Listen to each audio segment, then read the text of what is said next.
Olá pessoal, tudo bem com vocês? Estamos aqui para mais um vídeo do nosso canal Resenha Teológica e no vídeo de hoje, olha só do que nós vamos falar, olha que maravilha, lançamento de Edições Vida Nova, uma introdução literária à Bíblia de Leland Ryken.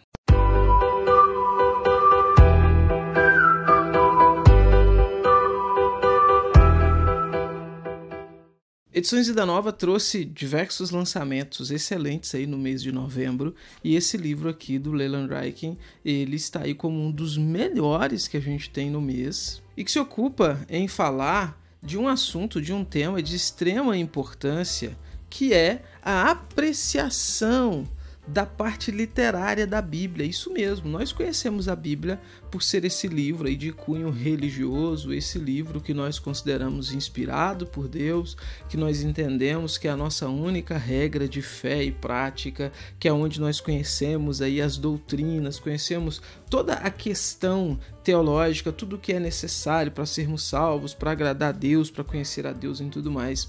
Mas a gente às vezes foca na questão teológica, foca nessa parte instrumental da Bíblia enquanto livro religioso e às vezes esquece ou não sabe que a Bíblia é um livro, isso mesmo, e ela possui todas as características que um livro possui. Ela tem gênero literário, ela tem beleza na escrita, ela tem estilo de escrita, como são aí cerca de 40 autores, então você tem estilos diferentes, e não só estilos diferentes no que diz respeito à característica pessoal do autor, mas naquilo que diz respeito então à intencionalidade do autor naquilo que está escrevendo, da forma como está escrevendo. A Bíblia, ela tem tudo isso, e o autor desse livro aqui, então, ele trabalha isso de uma forma muito espetacular. Ele mostra pra gente essa divisão da Bíblia, então, sobre esse aspecto literário. Então, por exemplo, ele começa falando de narrativa. Narrativas ou histórias são aí a maior parte da Bíblia. E ele mostra então como que esse aspecto então narrativo, como esse gênero literário chamado narrativa, ele está presente com todas as suas minúcias, igual qualquer outra narrativa, como você vai ter em qualquer outra obra literária, então, por exemplo. E aonde que entra a importância da gente entender isso, então? Veja, isso é de suma importância para que nós tenhamos uma melhor interpretação do texto bíblico, uma correta interpretação do texto bíblico, uma vez que a gente entende, então, qual é o gênero literário que a gente está lendo, uma vez que a gente aprende, por exemplo, a narrativa, a identificar a questão dos personagens, a identificar o cenário, a identificar, como ele mostra aqui, qual é o papel do cenário, se o cenário ele influencia na narrativa ou não,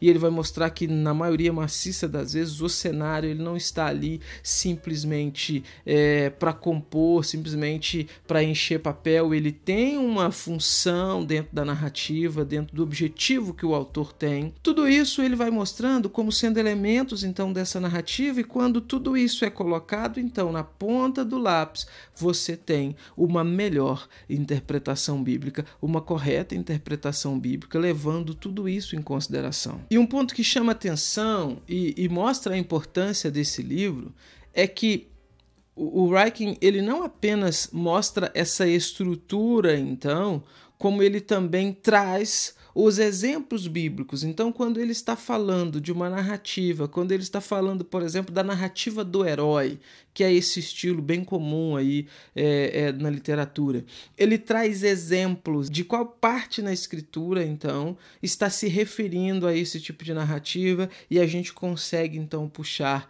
isso para melhorar essa nossa interpretação, né?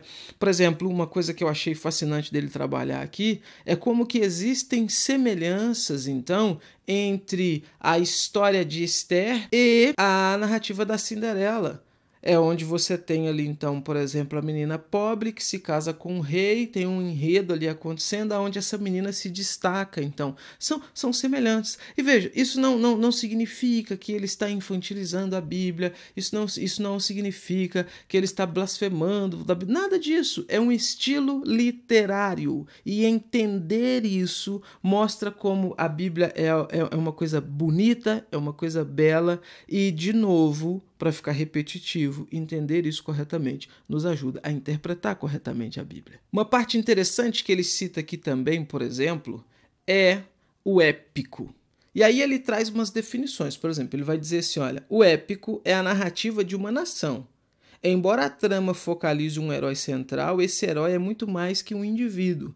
Ele é uma figura nacional ou internacional. Seu destino determina o destino de uma nação inteira ou do mundo. Então ele parte desse conceito. E aí ele começa a mostrar, então, o teor épico da narrativa bíblica. Aí ele diz, olha, a ênfase sobrenatural, as raízes na história, o escopo nacional, o impulso de representar os valores e rituais básicos de toda uma sociedade e a simples amplitude do livro tornam a Bíblia, em sua totalidade, bastante parecida com a Ilíada e a Odisseia de Homero, a Eneida de Virgílio e o Paraíso Perdido de Milton, só para citar alguns dos épicos ocidentais mais conhecidos. E o exemplo que ele vai citar, então, para fundamentar isso é o Êxodo, né? Vai mostrar como que essa história do Êxodo, essa história extensa, então, essa história focada nessa questão nacionalista, porque é a gênese ali de uma nação sendo fundada, né?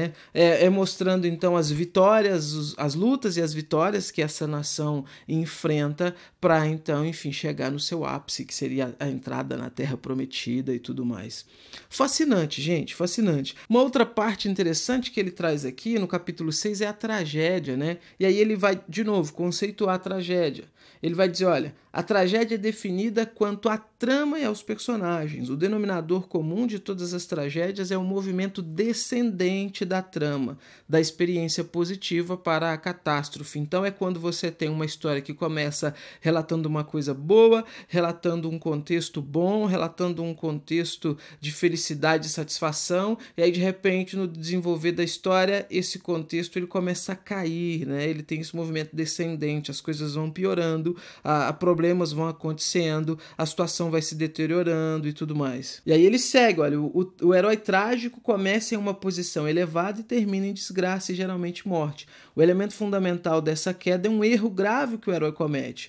O elemento da escolha é essencial para a trama trágica. A exibição de um sofredor passivo não é tragédia, mas sim patos. A tragédia enfoca, portanto, o potencial destrutivo do mal na experiência humana. E aí, quando ele vai trazer um exemplo de tragédia, o exemplo que ele traz é a história de Sansão, que é o homem escolhido, então, por Deus, aquela coisa toda, e como que as suas escolhas, então, vão fazendo ele entrar nesse movimento descendente, nessa queda, então. Enfim, gente, é uma coisa fascinante. E olha que eu tô falando só de narrativa, né? Só da narrativa.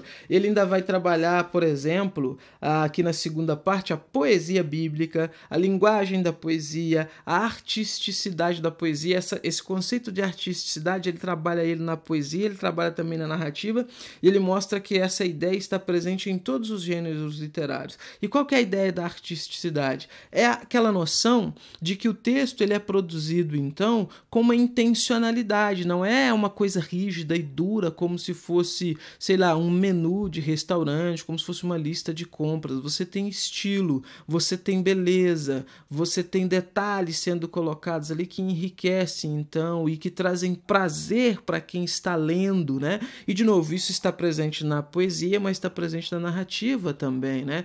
Um dos exemplos que ele trabalha aqui é a história de Eude, quando vai matar Eglon, né? Que esconde a adaga, então, no lado esquerdo, na perna esquerda, e pega ela com o braço direito, que conta aquela história para que Eude, então, para que Eglon mande os seus soldados saírem, e que então encrava a espada ali na barriga do rei e mostra que o rei era gordo, então a espada, ela com o cabo e tudo, ela some na barriga do do rei e que a sujeira sai para fora, aquela coisa toda. Todos esses elementos, então, trazendo essa riqueza de detalhes que mostra, então, que a gente está diante de uma obra de arte, literalmente, né? Na terceira parte do livro, ele traz outras formas literárias mais gerais que a gente encontra na Bíblia. Ele vai falar do encômio, então, que é uma espécie de elogio que se tem, né? O Salmo 1 é o exemplo de um encômio, é um elogio ali em forma de bem-aventurança ao justo, né? Provérbio, a gente tem um livro inteiro na Bíblia com esse nome, mas nós temos vários provérbios em outras partes da Bíblia. Ele chama a atenção disso também, para que uma vez que você aprenda, então, a estrutura de um provérbio, você consegue identificá-lo, né, nas diversas partes da Bíblia. E ele mostra que o provérbio é esse resumo impactante de uma verdade, né? Aí tem a sátira, como exemplo de sátira. Ele vai mostrar as parábolas de Jesus, porque o ponto principal da sátira que ele trabalha aqui é a noção de ridicularizar a insensatez humana, né? Então ele mostra como que Jesus, nas suas parábolas, ele faz isso. Por exemplo, a parábola do rico insensato, que depois de ter juntado ali um monte de bens, ele diz: ó, minha alma, come, bebe, regala-te, né, porque tens muitos bens e tal. E aí ele ouve aquela voz dizendo, né, se essa noite pedir a tua alma, tudo isso que você guardou, né, vai servir de quê? E mostrando, olha como que Jesus está satirizando esse rico insensato por ter tido essa preocupação com coisas materiais, mas não com coisas espirituais, né? Tem o drama, como exemplo de drama, obviamente, é a história de Jó, né, o sofrimento que Jó enfrenta e tal. Na quarta parte, ele se volta para o Novo Testamento. E aí, no Novo Testamento, ele vai começar explicando o quanto que o Novo Testamento é literário e vai trabalhar cada um dos estilos que a gente tem no Novo Testamento. Os evangelhos, as parábolas, Atos dos Apóstolos, as epístolas, poesia, provérbios e hinos encontrados no Novo Testamento, o discurso, está muito claro nos evangelhos aí com Jesus e tudo mais, e um capítulo específico analisando a riqueza do livro de Apocalipse. Gente, fantástico, fantástico. 612 páginas aí do mais puro trabalho de pesquisa, do mais puro trabalho cuidadoso para mostrar para a gente, então, que diante da Bíblia a gente está diante de um livro riquíssimo, a gente está diante de uma obra de arte, de uma obra que de fato faz jus à sua influência no mundo ocidental, na arte, na música, enfim, tudo que a Bíblia influenciou. De fato, isso é verídico por causa dessa sua riqueza. E chama a nossa atenção, enquanto cristãos, enquanto leitores da Bíblia, a não termos esse olhar apenas rígido, esse olhar apenas de extrair conceitos ali para a nossa vida, conceitos teológicos, mas em nos deleitar nesses detalhes, nessas questões bonitas que a Bíblia, como palavra de Deus, tem. É isso, esse é o nosso livro de hoje, essa é a nossa indicação. E aí, como sempre, você está aqui até agora e não é inscrito no canal, se inscreva no canal. Só você clicar aí, um clique que você der aí, você resolve o problema. Ativa o sininho também para você receber notificações, né? Todas as vezes que a gente trouxer conteúdo novo aqui para vocês. Compartilhe o vídeo, curta o vídeo, compartilhe. Esse engajamento ajuda muito o meu trabalho aqui. E ficou interessado? Gostou? Quer adquirir o livro? O link vai estar na descrição do vídeo. Você adquirindo por esse link, você não paga nada mais do que você já iria pagar e você contribui com esse canal. Contribui para a gente trazer material aqui para vocês, contribui para esse trabalho continuar acontecendo aqui, tá bom? Eu vou ficando por aqui. Tchau, até os próximos vídeos deste canal.